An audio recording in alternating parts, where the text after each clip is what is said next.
What if the only way to save your soulmate was to disappear, to break your own heart, and bear the weight of an ancient prophecy alone? This is the story of a fated mate, exiled and shattered, whose silent sacrifice is put to the ultimate test when an unspeakable crime threatens everything they ever protected. The mark appeared on Sierra's 21st birthday, blooming across her collarbone like frost creeping across a winter window. The silvery lines twisted into an intricate pattern that seemed to shift in moonlight, forming symbols no living wolf could fully decipher. But Sierra knew what it meant. Every Luna in her bloodline had heard the whispered warnings passed down through generations. The marked one will bear the weight of silence. The marked one will walk in shadow. The marked one will break so that others may stand whole. She traced the mark with trembling fingers that first night, alone in her chambers while the pack celebrated below. Tomorrow, she would complete the mating bond with Dimitri, their alpha, the man whose stormy gray eyes had captured her heart long before destiny had claimed her soul. Dimitri was everything an alpha should be, powerful, just fiercely protective of their pack. He loved her with an intensity that sometimes stole her breath, but the mark changed everything. Sierra spent weeks in the ancient archives, dust-covered tomes spreading before her like the unfurling of a nightmare. The prophecy was there, buried in text so old the pages crumbled at her touch. Written in the language of the first wolves, it spoke of a Luna born under the blood moon, marked by the fates themselves. This Luna would face an impossible choice: remain and watch her alpha fall to a threat she could not prevent, or leave, sacrifice everything, and become the pack's unseen shield. But before we dive in, I need to ask you something that truly matters to me. If you've enjoyed my stories before, or if you're here hopping this one will move you, please don't leave without subscribing. Without your subscription, YouTube buries everything I create. The people searching for stories that make them feel something, stories about resilience, love, impossible choices, they'll never find them, because the algorithm decided I wasn't worth showing. I'm not asking for money. Just 30 seconds to hit that subscribe button so others can discover these stories too. I pour everything I have into every word, every character, every chapter. And knowing I could reach someone who desperately needs it but won't because you didn't click, that genuinely breaks my heart. Please subscribe. It costs you nothing, but to me, it means someone believes these stories matter. Now let's continue. The sacrifice demanded complete secrecy. If the alpha knew, if anyone knew, the protective magic would unravel. The Luna must be reviled, cast out, believed to be a betrayer. Only in that crucible of rejection could the ancient magic activate, creating a barrier against the darkness that would come. 3 years, the prophecy stated. 3 years of exile before the blood moon rises again and the true darkness reveals itself. The visions began a week before the ceremony. They came in dreams, flashes of fire and blood, of Dimitri falling beneath an enemy she couldn't see clearly, his eyes dimming as life fled. She would wake screaming, Dimitri rushing to her side with concern etched into every line of his face. Just wetting nerves, she would lie, burying her face in his chest, memorizing the steady beat of his heart. Elder Miriam cornered her in the library 3 days before the mating ceremony, her gnarled hand closing around Sierra's wrist. "You bear the mark," Miriam whispered. "I was Luna before your grandmother, child. I know what that mark demands of you." "How can I do this to him?" Sierra's voice cracked. "You love him," Miriam said. "That's what will make your sacrifice strong enough. That's what the fates require, a love so deep that you'll destroy it to save him." That night, Sierra stood at her window, watching Dimitri train with his warriors in the moonlight. He moved like poetry, like violence given grace. This was what she was saving. "I'll do it," she whispered to the uncaring moon. "I'll break both our hearts to save his life." The mark flared once, bright silver in the darkness, and Sierra knew the fates had heard her vow. The mating ceremony was the most beautiful torture Sierra had ever endured. When Dimitri bit down gently on her neck, marking her as his, completing the mate bond, she felt the connection snap into place with devastating perfection. His emotions flooded through, love, fierce protectiveness, joy so pure it made her chest ache. The celebration lasted 3 days. 3 days of stolen kisses and whispered promises, of making love until they were both trembling and spent. 3 days of Dmitri looking at her like she'd hung the moon. 3 days of lying with every breath, knowing what she was about to do. On the 4th day, Sira started small, distant glances, shortened conversations, excuses to avoid his touch. Dmitri noticed immediately, concern clouding his features. "Is something wrong?" he asked one evening. "Sira, talk to me." "It's nothing," she said. "I'm just tired." "We're bonded now. I can feel when you're not telling me the truth." She pulled away, forcing steel into her voice. "Maybe I need space, Dmitri." Over the next 2 weeks, Sira systematically destroyed Dmitri's trust. She took secret meetings with visiting wolves, making sure she was seen but never explaining why. She spoke dismissively about pack traditions. She avoided their bed, watching his confusion turn to hurt, his hurt turn to anger. The worst part was that he kept trying, kept reaching out, kept trying to fix whatever was broken between them. "This isn't you," he said one night, cornering her in the hallway. "Something's wrong. Whatever it is, we can face it together. That's what mates do." "Maybe we were wrong about being mates," she forced out, each word a dagger to her own heart. "Maybe the bond was a mistake." His wolf surged forward, making his eyes flash silver. "Don't say that, don't you dare." "It's suffocating me. This bond, this pack, it's all too much. I can't breathe, Dmitri. I can't do this anymore." She watched him break, watched the strongest man she knew crumble as her words hit like physical blows. Through the bond, still open on his end despite her shields, she felt his anguish, his disbelief, his wolf howling in denial. "You're lying," he whispered. "I don't know why, but you're lying." For a moment, she almost told him everything, almost threw herself into his arms and confessed the prophecy, the visions, the impossible choice. But then she saw it, a flash of the future, Dmitri fallen and bleeding, the pack in ruins, and she knew she couldn't waver. "Believe what you want," she said coldly, turning away before he could see her tears. "I'm done with this conversation." The final betrayal came 3 weeks later. Sira had arranged everything carefully. Marcus, a visiting warrior from the Silver Creek Pack, owed her a debt from childhood. She orchestrated it so that Dmitri would find them together in the garden, Marcus's hand on her waist, both of them laughing at some shared joke.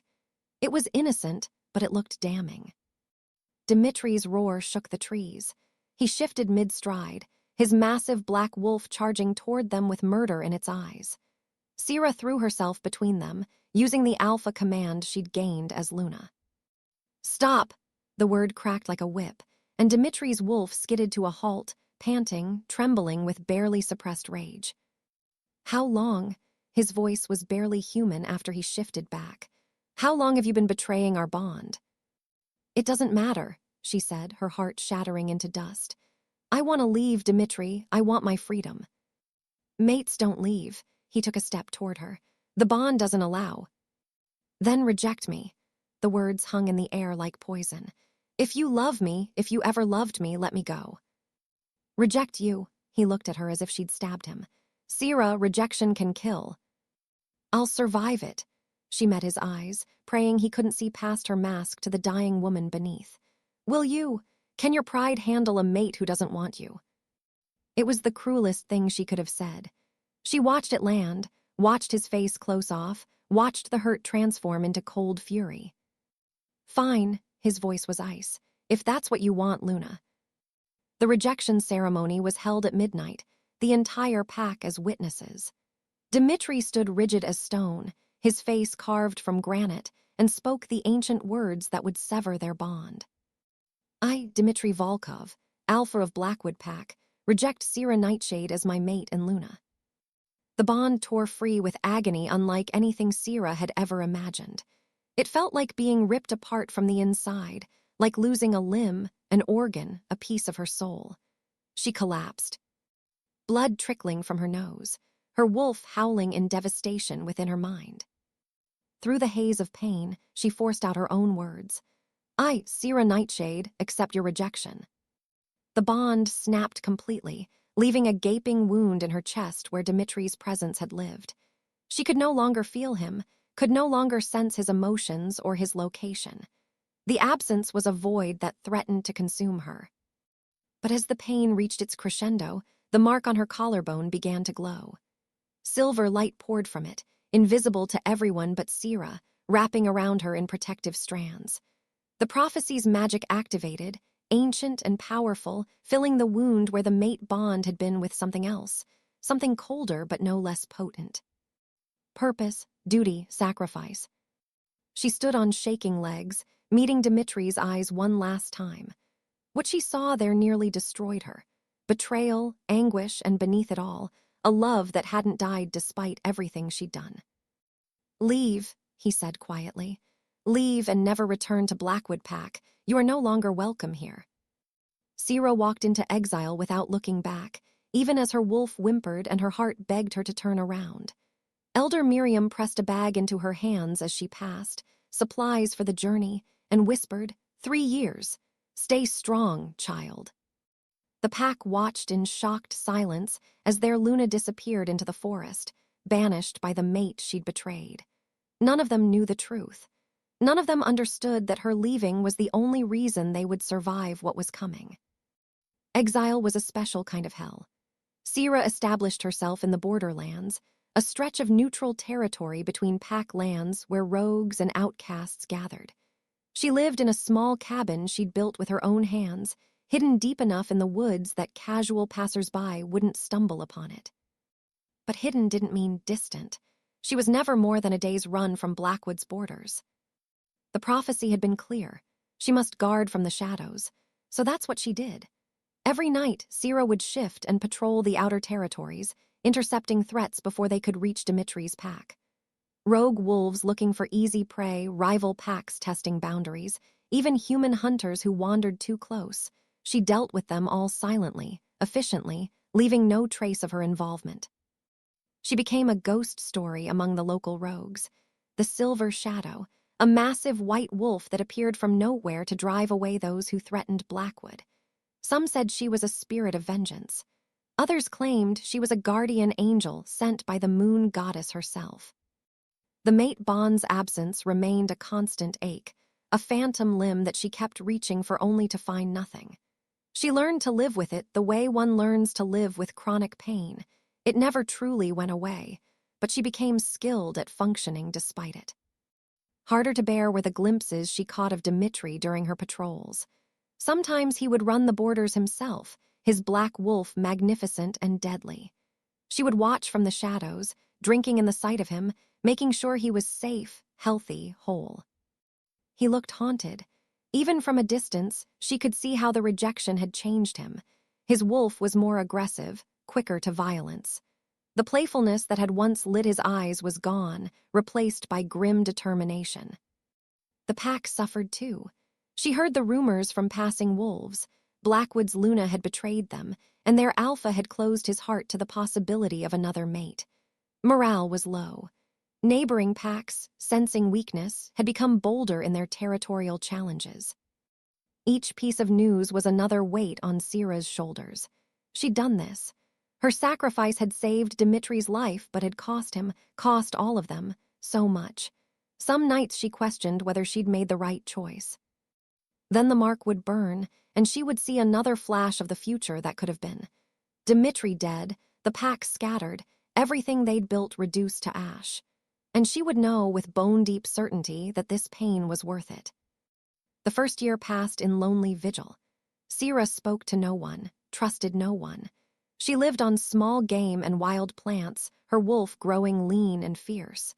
She trained relentlessly, knowing that when the prophecy's 3 years ended, she would need every ounce of strength she possessed.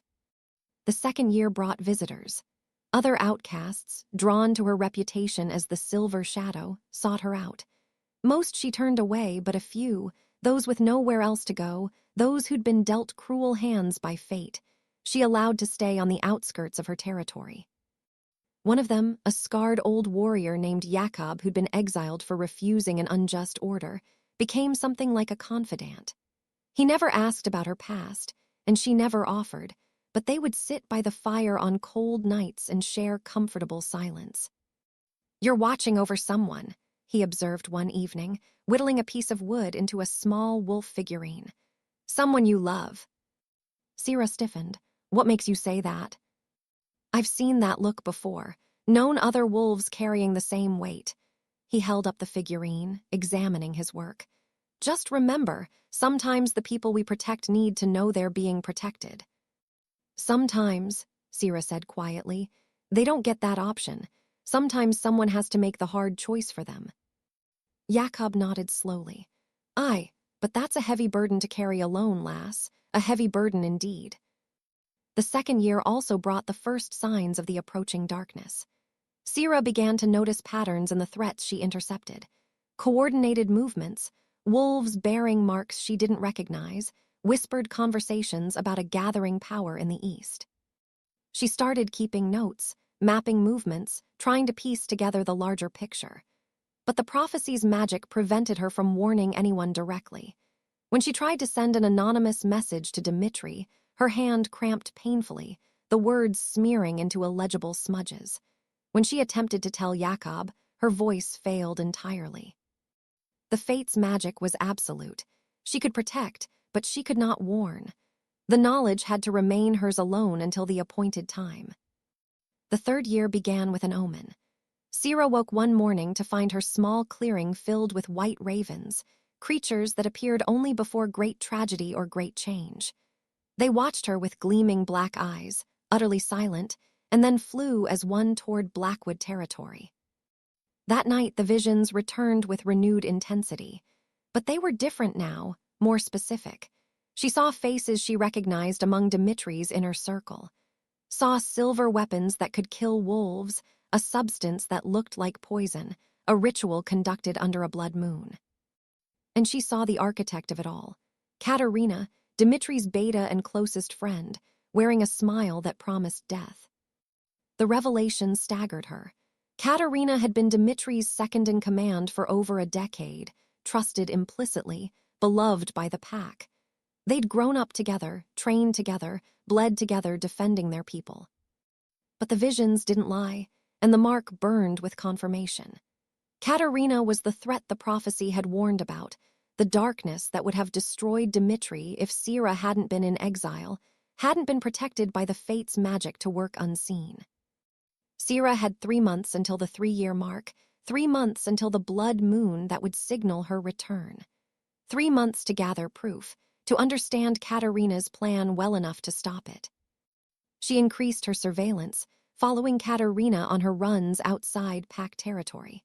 What she discovered made her blood run cold.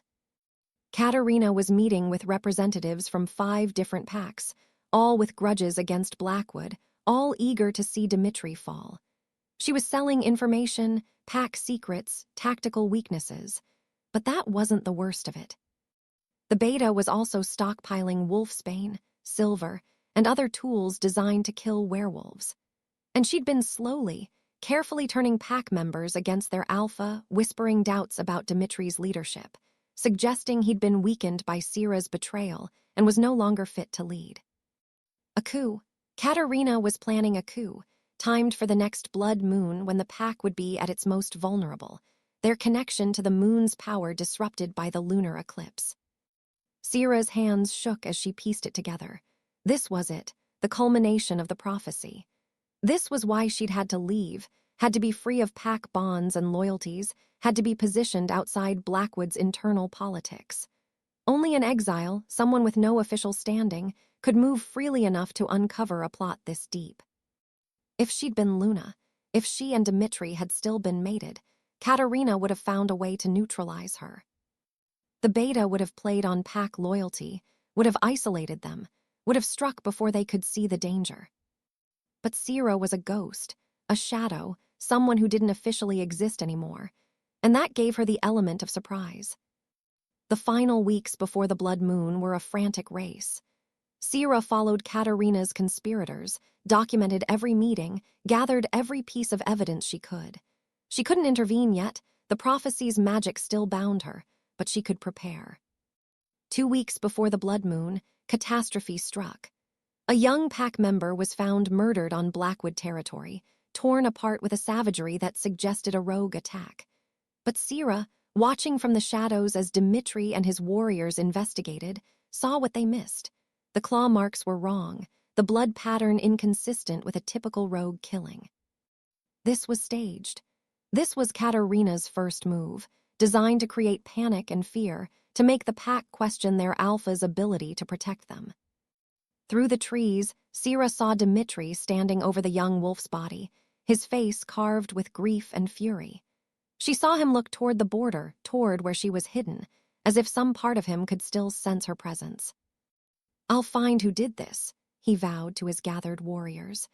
"I'll make them pay for every drop of innocent blood spilled on our land." Sira's heart clenched. "You won't have to," she thought. "I've already found them, just hold on a little longer." 3 days later, another death. Then another.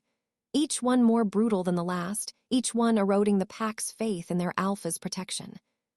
Katerina played her role perfectly, publicly supporting Dmitri, while privately fanning the flames of dissent. Sira watched her tell concerned pack members that perhaps Dmitri had been too distracted by his broken mate bond to lead effectively. Watched her suggest that fresh leadership might be what Blackwood needed to feel safe again.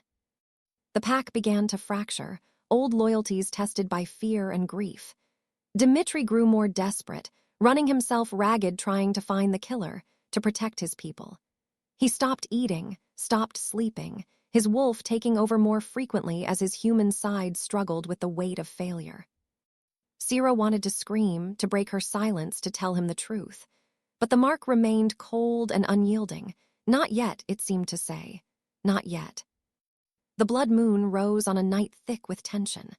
The pack gathered in the main clearing, tradition demanding they witness the lunar eclipse together. Sira watched from her hidden vantage point, every muscle coiled and ready. This was the night. She could feel it in her bones, in the burning of the mark, in the way the fate's magic seemed to pulse in anticipation. Katerina stood beside Dmitri on the raised platform, playing the loyal beta even as her hand rested on a silver blade hidden in her jacket. Around the clearing, Sira spotted 6 other wolves, Katerina's co-conspirators, positioned strategically throughout the crowd. They would strike during the eclipse, when the moon's power was at its weakest and the pack was most vulnerable. They would kill Dmitri and anyone who tried to defend him, then seize control under the guise of saving Blackwood from a weak alpha. The moon began its slow journey into the earth's shadow. Sira took a deep breath, feeling the prophecy's magic shift, finally loosening its grip on her actions. 3 years. 3 years of exile, of watching from the shadows, of bearing the weight of a broken mate bond and a shattered heart. Tonight it ended. The eclipse reached totality, plunging the clearing into blood-red darkness. Katerina moved first, her silver blade flashing as she struck at Dmitri's unprotected back. But Sira was faster. She burst from the tree line, her white wolf form a blur of motion, crashing into Katerina and sending the beta sprawling. The clearing erupted into chaos. Katerina's conspirators surged forward, weapons drawn, but Sira had planned for this. Jakob and the other exiles she'd recruited charged from opposite sides, cutting off the traitors' escape routes. "The silver shadow," someone screamed. "The Guardian is real." Sira didn't have time to appreciate the irony. She shifted mid-leap, her human form landing in a crouch between Dmitri and Katerina's second strike. She caught the silver blade with her bare hand, ignoring the burning pain as the metal seared her flesh. "Sira," Dmitri's voice was strangled with disbelief. "What, how?" "Stay behind me," she commanded, her Luna authority ringing through the clearing despite her exile. "Katerina is a traitor. She's been planning this for months." The beta laughed, a cold sound that sent shivers through the assembled pack. Of course she'd return now. How convenient. The broken Luna crawls back to save her rejected mate. "I never left," Sira said, holding Katerina's gaze. "I've been here the whole time, protecting this pack from the shadows, protecting them from you." "Lies," Katerina spat. "You abandoned us, everyone saw." "Everyone saw what I needed them to see." Sira's hand still gripped the silver blade, her blood dripping steadily onto the ground. "The prophecy required my exile, required me to be free of pack bonds so I could see the truth about you without the filter of loyalty or friendship. Dmitri stepped forward, his eyes searching Sira's face. Through the severed bond, or perhaps through something deeper that no rejection could fully erase, she felt his confusion, his desperate hope. "What prophecy? Sira, what are you talking about?" Before she could answer, two of Katerina's conspirators lunged. Sira threw the silver blade back at its owner and shifted, her white wolf larger than she'd been 3 years ago, muscles honed by endless exile. She took down both attackers with brutal efficiency, her jaws closing on throats, ending the fight quickly. The pack scattered, wolves shifting and snarling, unsure who to trust or where to direct their aggression. Parents pulled children to safety while warriors formed protective circles. "Enough!" Dimitri's alpha command rolled across the clearing like thunder. "Everyone stand down, now." The authority in his voice was absolute. Even Katerina's remaining conspirators hesitated, caught between their planned coup and the ingrained obedience to their alpha. Sira shifted back to human form, ignoring her nakedness. The mark on her collarbone blazed silver, impossible to miss even in the blood moon's dim light. Elder Miriam gasped from the crowd. "The Fates mark, she bears the Fates mark." Murmurs rippled through the assembly as wolves craned to see. The mark pulsed with otherworldly light, silver lines writhing across Sira's skin in patterns that hurt to look at directly. 3 years ago, Sira began, her voice carrying to every corner of the clearing. "This mark appeared on my birthday. With it came visions of Dimitri's death, of the pack's destruction. I found the prophecy in the ancient texts, a prophecy that required a Luna's sacrifice to protect her alpha from a threat she couldn't prevent while bound to the pack." She saw understanding dawn in Dimitri's eyes, saw the color drain from his face. "The prophecy demanded complete secrecy," she continued, "and absolute exile. I had to make you all believe I'd betrayed you, had to make Dmitri reject me, sever the mate bond, cast me out. Only then could the Fates' magic activate, allowing me to guard you from the shadows without the constraints of pack loyalty blinding me to the true threat." "And what threat is that?" Katerina's voice was mocking, but Sira saw the fear flickering in her eyes. "What danger could possibly justify destroying your mate?" "You," Sira said simply. "The prophecy warned of a betrayer within, someone trusted, someone close to the alpha. For 3 years, I've watched you, Katerina. I've followed you to your secret meetings with rival packs. I've documented every piece of information you sold, every pack secret you traded for promises of power." She pulled a waterproof pouch from where she'd hidden it earlier, tossing it to Dmitri. "It's all there. Names, dates, locations. Evidence of your conspiracy to overthrow Dmitri and seize control of Blackwood." Dmitri opened the pouch with shaking hands, pulling out page after page of meticulously detailed notes, sketches of meeting locations, even photographs Sira had managed to capture. His face darkened with each revelation, his wolf rising close to the surface. "This is fake," Katerina protested. "She's had 3 years to fabricate evidence, too."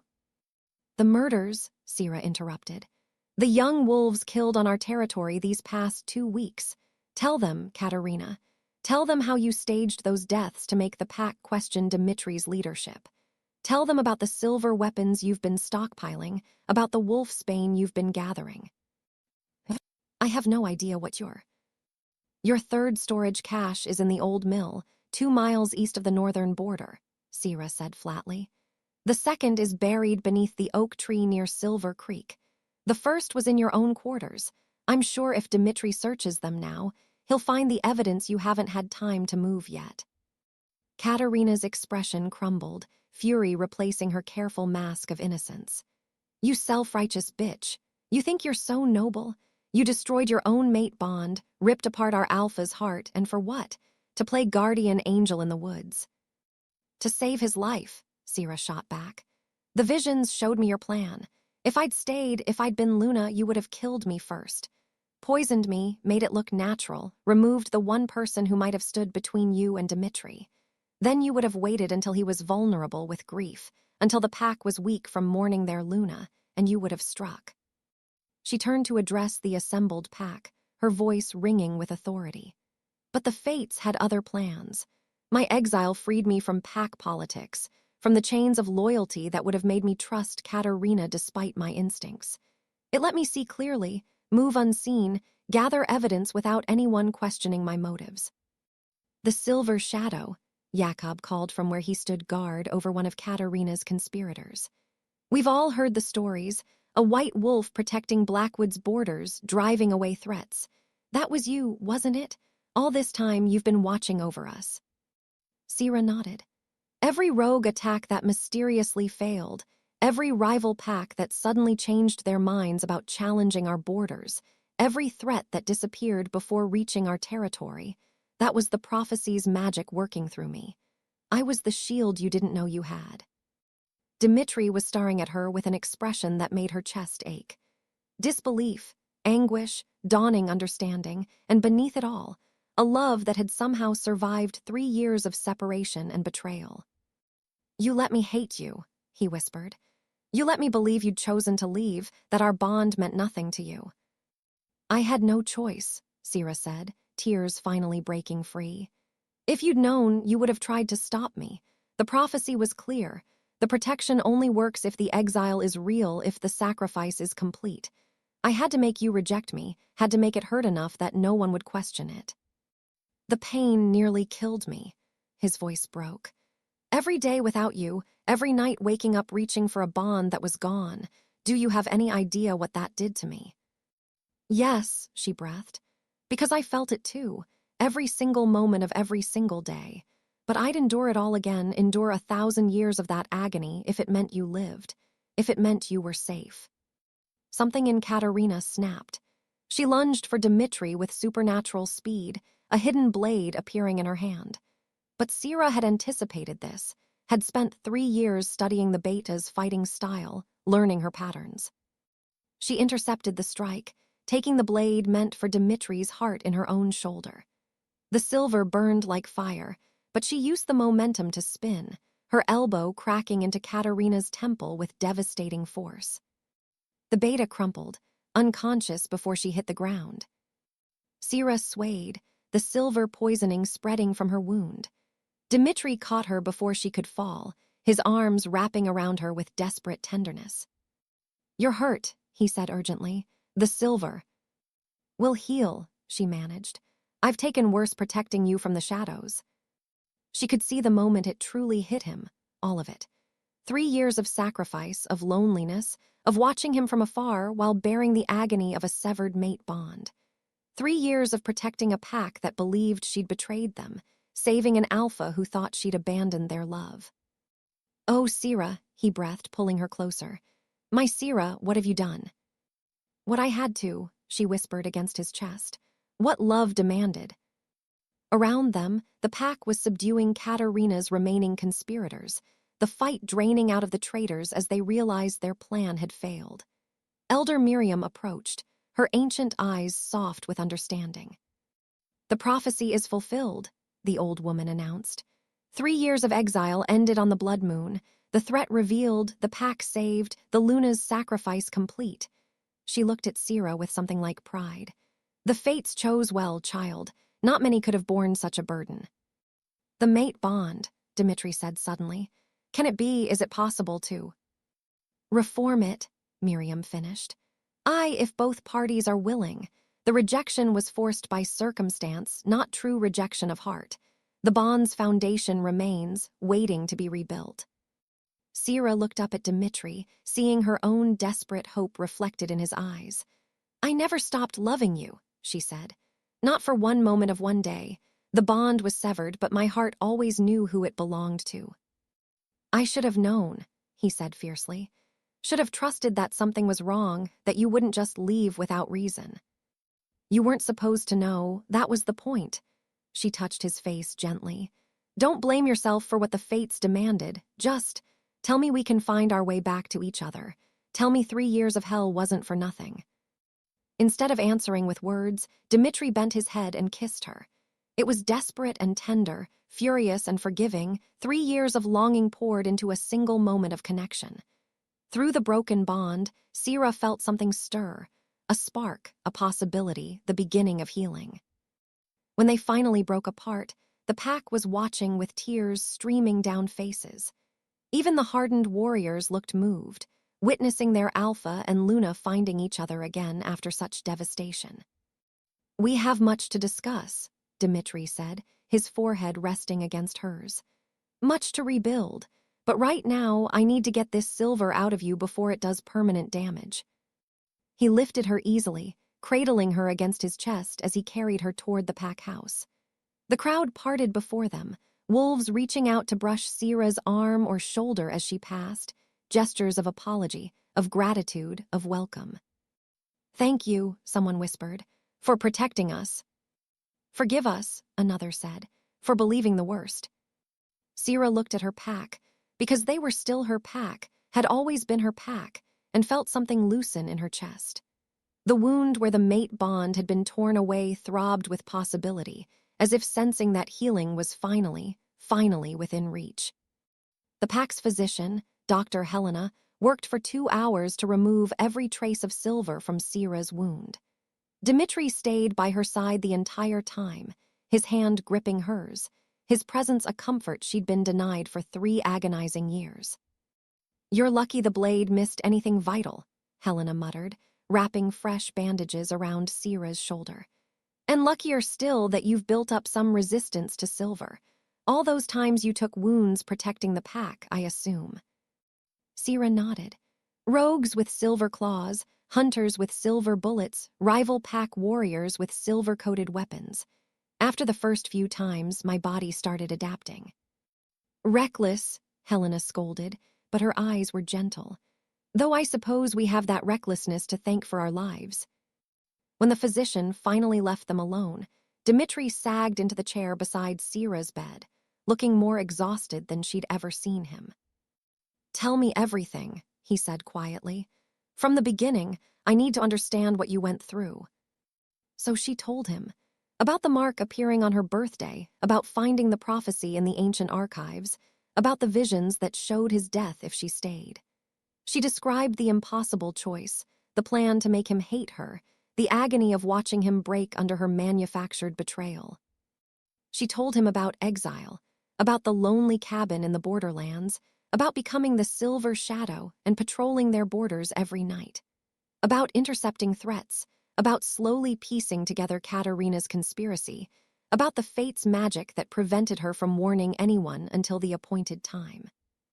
Dimitri listened without interrupting, his expression cycling through grief, anger, understanding, and a bone-deep sorrow that made Sierra's heart ache.